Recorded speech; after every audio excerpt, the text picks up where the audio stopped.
Amém. Louvado e engrandecido seja o nosso Deus Todo-Poderoso, agora e para todo sempre. A graça e a paz do nosso Senhor e Salvador Jesus Cristo a todos os ouvintes do programa Missionário da Verdade. Aqui quem vos fala mais uma vez é o missionário Kelson Barros, e é com muita alegria, com muita satisfação que eu estou aqui mais uma vez para trazer esse momento, como já foi falado, um momento mais importante, né? Um momento de suma importância, que é o momento que Deus ele fala para você, ele fala para a sociedade, ele fala através das ondas do rádio, na sua casa, para a sua vida, para a vida da sua família. E o que eu desejo nesta noite é que haja transformação, que a mensagem que eu estarei aqui ministrando, ela não venha do homem, mas que venha totalmente de Deus, que seja algo totalmente exclusivo de Deus para a sua vida. Então, Mateus capítulo 26, do 69 ao 75, que diz: Ora, Pedro estava sentado fora no pátio, e aproximando-se dele uma criada disse: Tu também estavas com Jesus, o Galileu. Mas ele negou diante de todos, dizendo: Não sei o que dizes. E saindo para o vestíbulo, outra criada o viu. Viu quem? Pedro. E disse aos que ali estavam: Este também estava com Jesus, o Nazareno. E ele quem? Pedro, negou outra vez com juramento: Não conheço tal homem.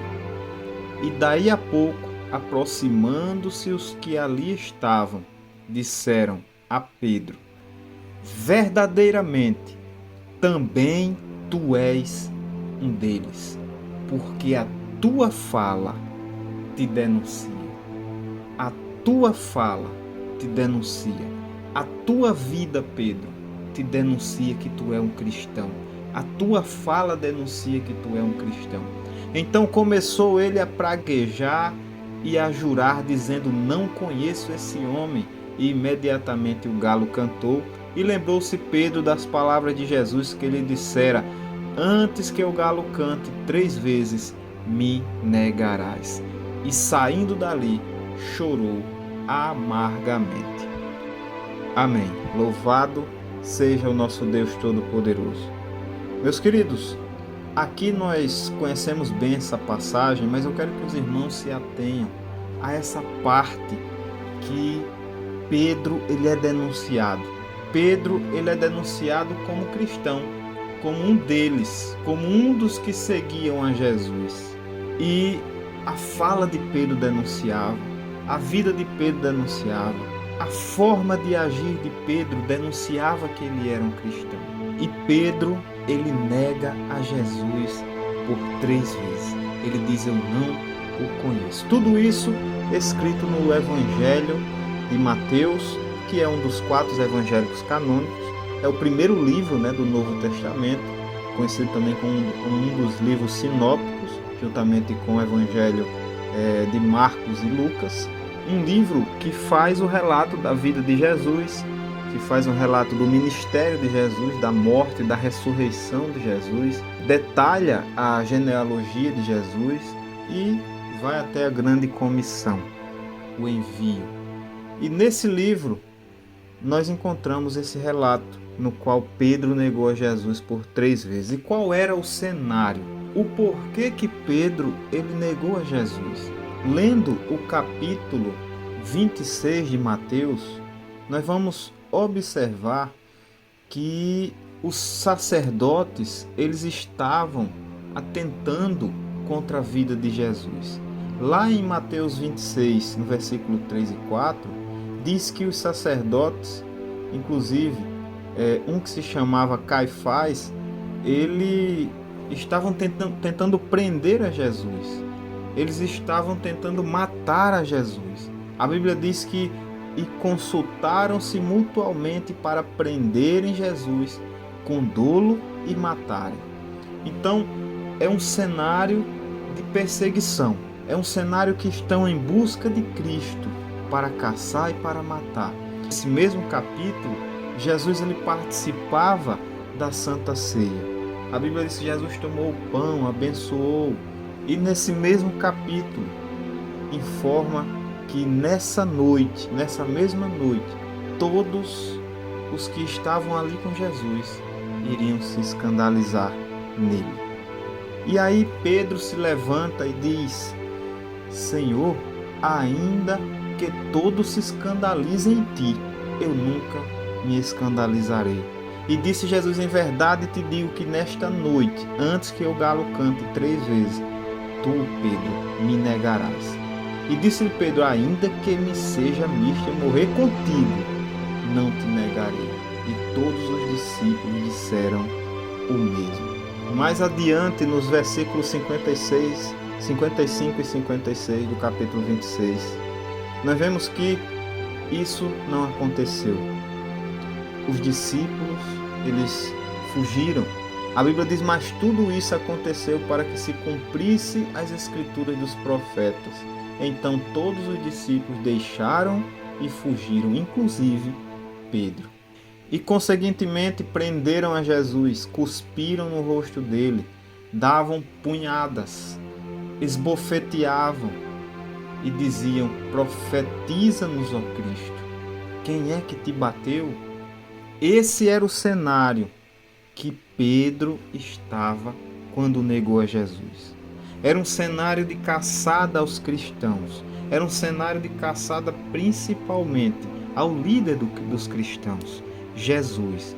Ele estava na mira para ser caçado, para ser preso, para ser morto. E os discípulos, eles fugiram amedrontados, fugiram com medo de tudo aquilo que estava se passando. Mas a Bíblia diz que Pedro ainda ficou por ali, ficou observando de longe até ser encontrado e acontecer o que nós acabamos de ler no início desta ministração. Pedro negou a Jesus por 3 vezes. Mas quem era Pedro? Pedro ele era um dos 12 apóstolos de Jesus. E antes de se tornar um dos apóstolos, um dos discípulos de Cristo, Simão, ele era pescador. Teria nascido na cidade de Betsaida e morava em outra cidade, em Cafarnaum. Ele tinha um irmão que também era apóstolo, André, e ele tinha uma sociedade no ramo da pesca junto com Tiago, João e o pai deles, Zebedeu. Possivelmente Pedro ele era casado, porque a Bíblia fala que Jesus curou a sogra de Pedro. E Pedro teria conhecido a Jesus lá no capítulo 5 de Lucas, quando Jesus apareceu e houve a pesca milagrosa, tão conhecida pelos cristãos. Nesse momento foi o momento que Pedro conheceu Jesus e Jesus o convidou para ser pescadores de homens.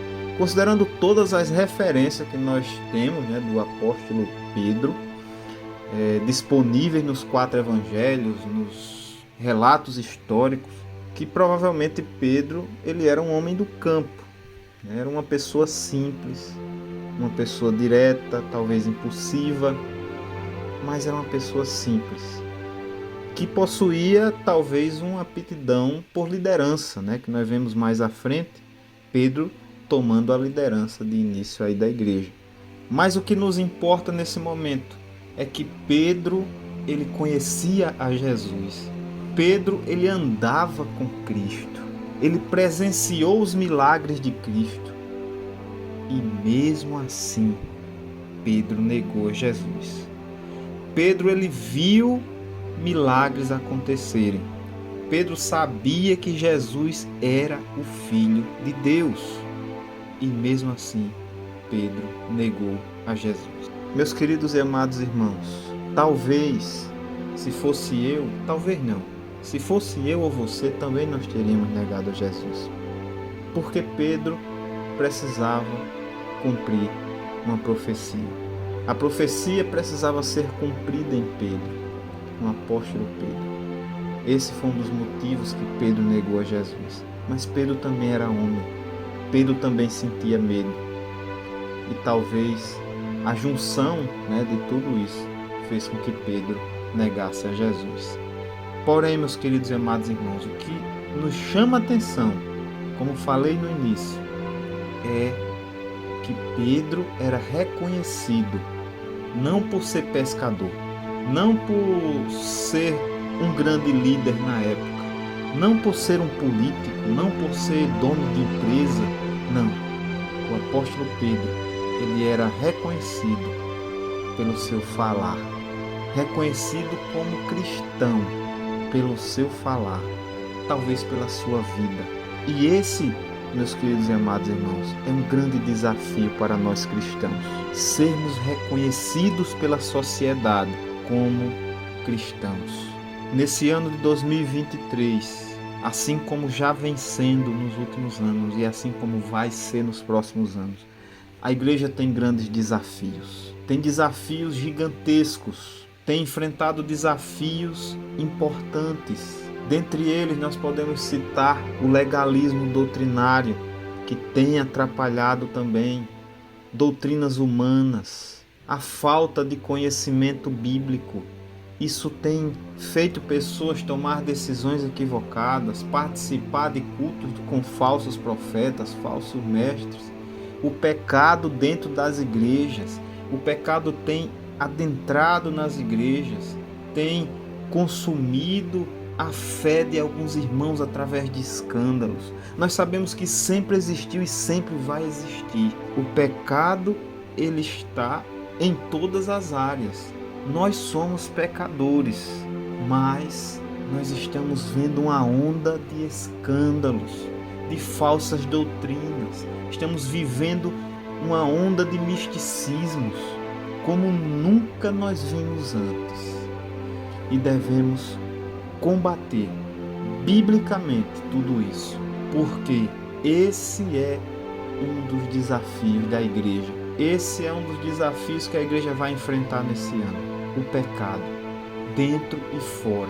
E quando nós falamos de fora, aí, meus queridos e amados irmãos, a coisa fica feia. Porque, iniciando pelas músicas escandalosas, pornográficas, ideológicas, ruins, ou geração para ter músicas ruins. E essas músicas, elas tocam nas casas, nos rádios, nas TVs e principalmente nos TikToks da vida, nas redes sociais. E quem é que está lá? Quem está lá ouvindo tudo isso são principalmente os nossos filhos, os nossos netos.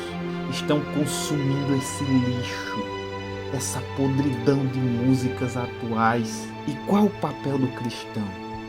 É fugir dessas músicas, é orientar os nossos filhos a não ouvir, a não imitar essas músicas. Ou você acha que cantando essas pornografias, seu filho ou você vai ser reconhecido como cristão?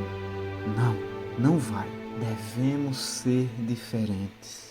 O que nos faz cristãos é ser diferente da sociedade pecadora. E ser diferente não quer dizer que você é melhor do que ninguém, porque nós somos pecadores, miseráveis, dignos do inferno. Mas a graça de Deus, que nos alcançou milagrosamente e gratuitamente, é que nos faz diferentes. É isso, meus queridos, é a graça de Deus. E ainda no mundo, o pecado do mundo, como nós podemos ser reconhecidos como cristãos em uma sociedade dessa forma e não nos contaminar? As vestes escandalosas, praticamente um nudismo social nós estamos vivendo, vestes que não condiz com o cristianismo, com a prática cristã. E eu não estou falando de mulher usar calça ou algo desse tipo. Não é sobre legalismo ou sobre algo doutrinário, algo que a sua igreja acha que é verdade. É sobre pecado que eu estou falando. É fazer pecar, sensualizar, cometer e fazer pecar e não fingir que não sabe o que você está ouvindo, que você sabe. Porque o Espírito Santo de Deus, ele mostra no momento em que você se veste decentemente e que você faz as pessoas pecarem. O Espírito Santo sussurra em você. Você não se sente bem. Você sabe o que eu estou falando. Não é legalismo. É sobre o pecado. Meus queridos, outro problema são as mídias sociais, um grande desafio. Nas mídias sociais nós precisamos orientar os nossos filhos, precisamos vigiar os nossos filhos, o que eles estão fazendo, o que eles estão olhando. É importante, porque isso pode custar a vida deles, a sensualidade. Nós devemos orientar e dar exemplo para os nossos filhos. Meus queridos, vivemos uma depravação na sociedade, está cada dia pior. E nós devemos estar distantes. Não sentar na roda dos escarnecedores. Mas não sentar na roda dos escarnecedores não é abandonar eles e não evangelizar, não. É não participar dessa nojeira, dessa podridão. Mas ao mesmo tempo, você dá exemplo como cristão. Ao mesmo tempo as pessoas olharem para você e dizer: aquele ali é um deles. Esse verdadeiramente é um deles. E oportunamente você entrar com o Evangelho de Cristo, o Evangelho salvífico. Como ouvirão se não há quem pregue? Meus queridos, outro ponto importante, as ideologias. Hoje existem inúmeras ideologias políticas, de gênero. Estamos em uma guerra que, se você não orientar bem o seu filho biblicamente, certamente ele vai cair nessas ideologias. Vivemos também uma onda de ateísmo e junta tudo isso, cresce o número de ateus. Cresce o número de satanistas também. E quanto mais a sociedade se afasta dos princípios de Deus, mais a sociedade cai em depravação. E tudo isso, meus queridos e amados irmãos, são obstáculos que a igreja vai enfrentar nesse ano de 2023, que vai enfrentar nos próximos anos. E como nós cristãos devemos nos comportar, como nós devemos agir, quais são as nossas armas? Primeiramente, com amor, com a verdade do Evangelho, com respeito. Por mais que existam diferenças, por mais que existem pessoas que querem pecar, querem continuar no pecado, se você tiver a oportunidade, você vai pregar para elas, mas você vai respeitar. Uma religião que seja contrária à sua, se tiver a oportunidade, você vai pregar, mas você vai respeitar.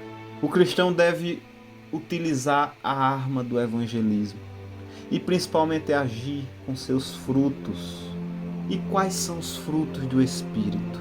O amor, o gozo, paz, longanimidade, benignidade, bondade, fé, mansidão, temperança. Essas devem ser as atitudes dos cristãos. Somando com tudo isso, o ensino da palavra e o culto no lar. Meus queridos, é importante que haja culto no lar. É importante que você ensine seus filhos. Porque se você não ensinar, há um ditado que diz: o mundo vai ensinar. E essa é uma verdade. Precisamos viver em santidade, pregar mais sobre a santidade. E precisamos dar exemplo, não sendo hipócritas. Precisamos fazer, não só de palavras, mas com atos. Que você seja reconhecido, não como um hipócrita, mas como um deles, mas como um cristão verdadeiro.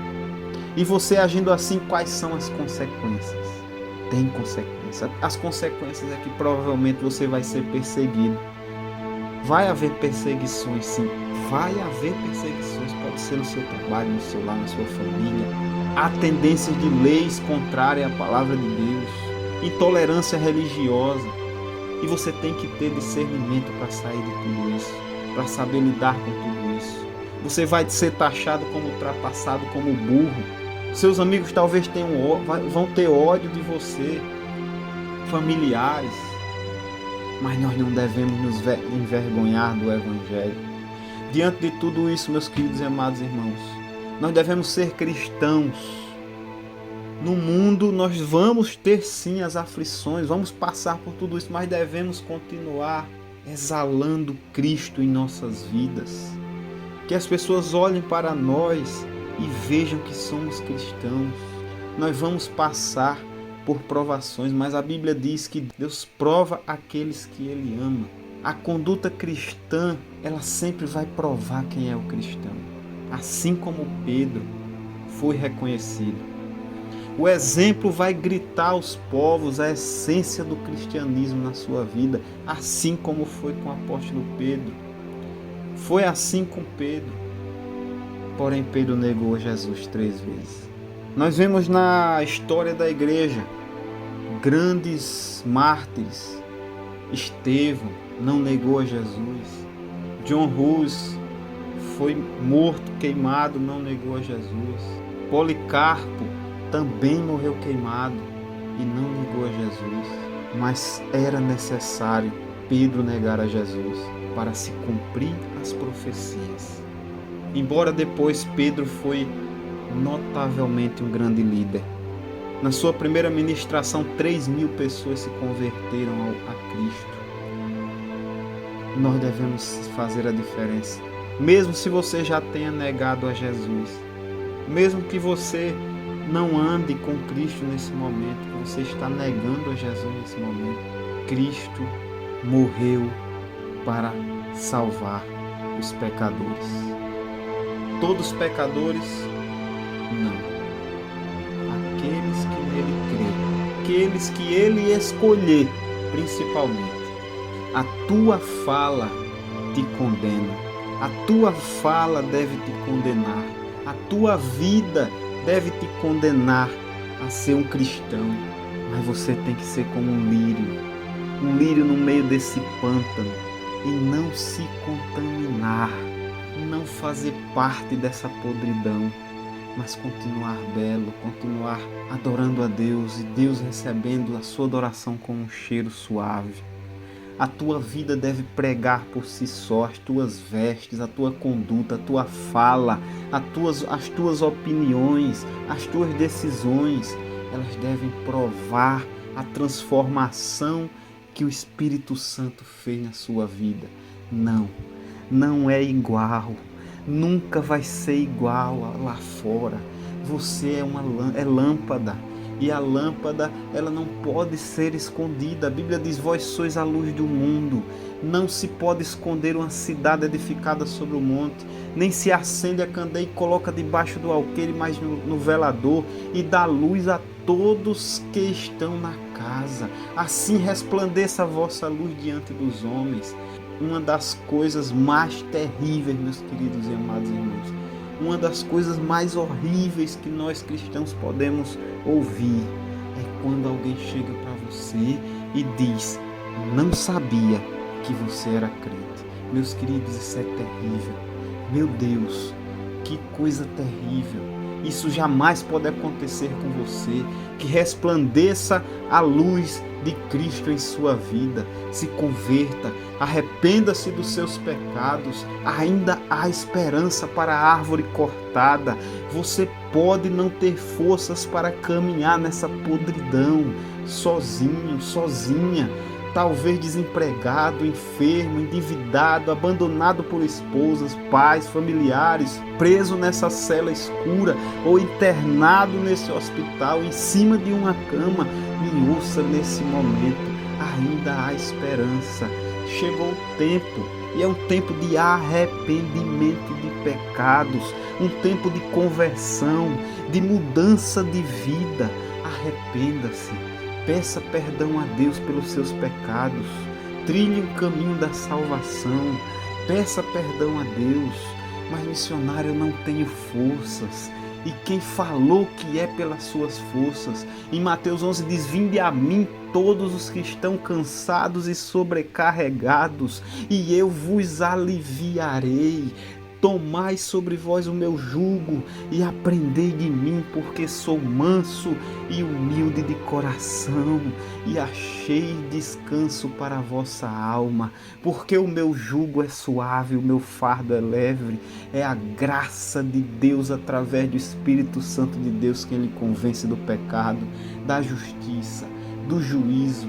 Deus ainda é o Deus onipotente, pode mudar toda e qualquer circunstância, qualquer situação. Mantenha a sua fé, não negue a Jesus. Hoje haverá salvação na sua casa. Creia em sua vida. Busque uma igreja mais próxima da Bíblia. Restaure a sua vida. Busque a Jesus. Converta-se dos seus pecados. E para finalizar, meus queridos e amados irmãos, não esqueçam, antes de qualquer coisa, não esqueçam, seja reconhecido na sociedade, na escola, no seu trabalho, onde quer que você andar, pela sua conduta cristã, pela sua fé, pelos seus frutos. Seja reconhecido como cristão, que as pessoas olhem para você e digam: ei, você é um deles, você verdadeiramente é um deles. Em Mateus 3, versículo 8 diz: produzi, pois, frutos dignos de arrependimento. Em Mateus 7:20 diz: portanto, pelos seus frutos os conhecereis.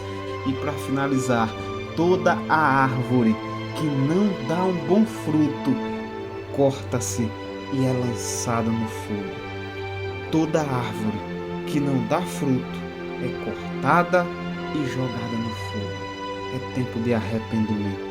É tempo de perdão de pecados. É tempo de pedir perdão a Deus. É tempo de caminhar com Cristo. É tempo de andar na contramão desse mundo. É tempo de viver o Evangelho em espírito e em verdade. Chegamos ao final de mais um programa Missionário da Verdade. Que Deus abençoe grandemente a sua vida. Que haja metanoia, haja transformação na sua vida. E que Cristo seja sempre o nosso respirar. Até o próximo sábado, se assim Jesus permitir. Um forte abraço a todos. Que Deus abençoe em nome de Jesus.